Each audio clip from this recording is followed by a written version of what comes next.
Your brain is a servo mechanism. It's like a bomb. Those bombs, those missiles, they have a servo mechanism. So if the target moves, it knows what the target is, it follows it. Your brain, when you condition it, knows exactly what to go for and it'll find a way to get there. But when you decide what's most important to you, your brain goes after it. Everyone I know who's successful builds what I call an RPM plan. An RPM is built on the metaphor that the way to get from where you are to where you want to go to the fastest is you got to build power, like in a car, RPMs. And the R stands for they know the result they're after. They know what they want precisely. If you don't know exactly what you want, or you let yourself get beyond that into something general, you're not going to achieve it. We all have goals. The problem, as I've said before in this program, is that we're unconscious in the use of our resources. Most people's goals are to, quote, pay the lousy bills, or to get by, or to survive, or get out of debt, or make it through the day, make the relationship a little better, get a better job. In short, they're caught up in the trap of making a living rather than designing a life. Remember that our goals affect us, whatever they are. If we don't consciously plant the seeds of what we want in the gardens of our minds, we'll end up with weeds. If we want to discover the unlimited possibilities within us, we must find a goal big enough and grand enough to challenge us to push beyond our limits and discover our true potential. Remember that your current conditions do not reflect your ultimate potential, but rather the size and the quality of the goals upon which you're currently focusing. We all must discover or create a magnificent obsession. Whenever you look at somebody and say, why are they more successful than anybody else? It's always because of step one, they've raised their standard. If you go back home and you want to change your life in any way, personally, professionally, or your company, as boring as it sounds, as stupid as it ain't it sounds, because even though that's not sexy, it is the only thing that creates lasting change.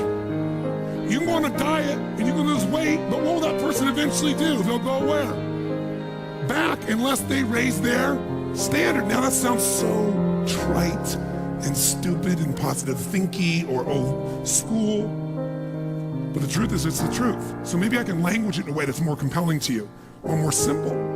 What does it mean when we say raise our standards? It means you turn your shoulds into musts. The difference in people is that they turn their shoulds into musts. The things that you used to say I should do, you do your shoulds when it's convenient, when it's comfortable, when it goes your way. But when something is a must, not to other people, but a must to you, do you find the way to get it done, yes or no?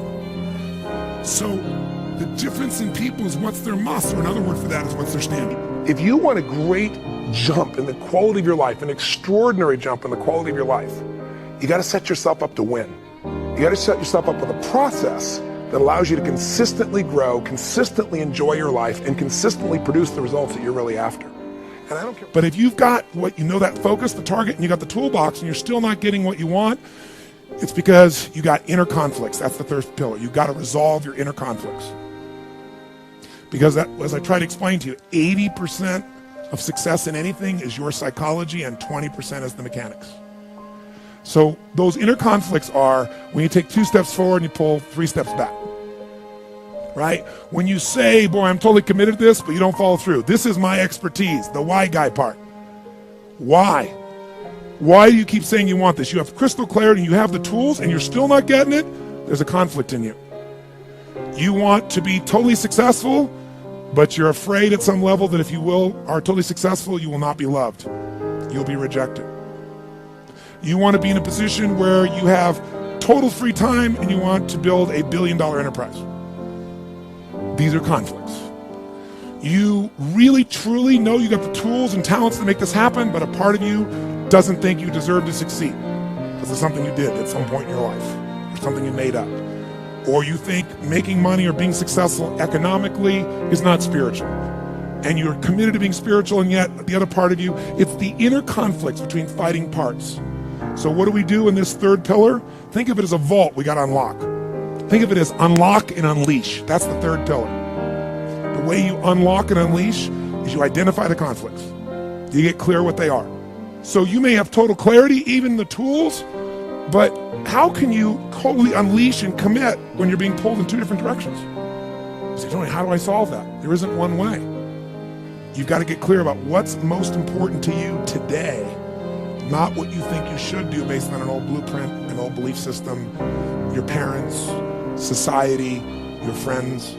Otherwise, you'll succeed and not be fulfilled. So once you identify the conflicts, now what you got to do is align. Align your life with what you really value. Align your life with what is most important to you. And then once you are in a position where you're aligned, guess what you'll do? Take action. You won't even have to work at it. When everything's in alignment, there's nothing pulling you away, boom, you go for it. Some of you going to sleep and you don't deserve to be. You don't deserve rest. You're lazy. You don't deserve rest. Rest is for people who work.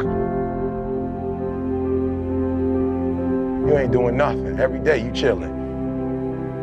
You need to know your why. And my why wakes me up every single morning. Why do you do what you do? Why do you do what you do? And that's so important. Look, ain't no more talking. This is it. If you ready to take your game to the next level, and whatever it is, sports, life, business, whatever it is, health, listen to me very closely. You got to change that mindset. Somebody came up to me. They said, E.T., man, I'm tired, E.T. I'm tired, E.T. I put in the work, E.T. I'm not seeing the results, E.T. I'm ready to give up, E. I'm ready to give in, E. I did what you told me to do. I read the book you told me to read.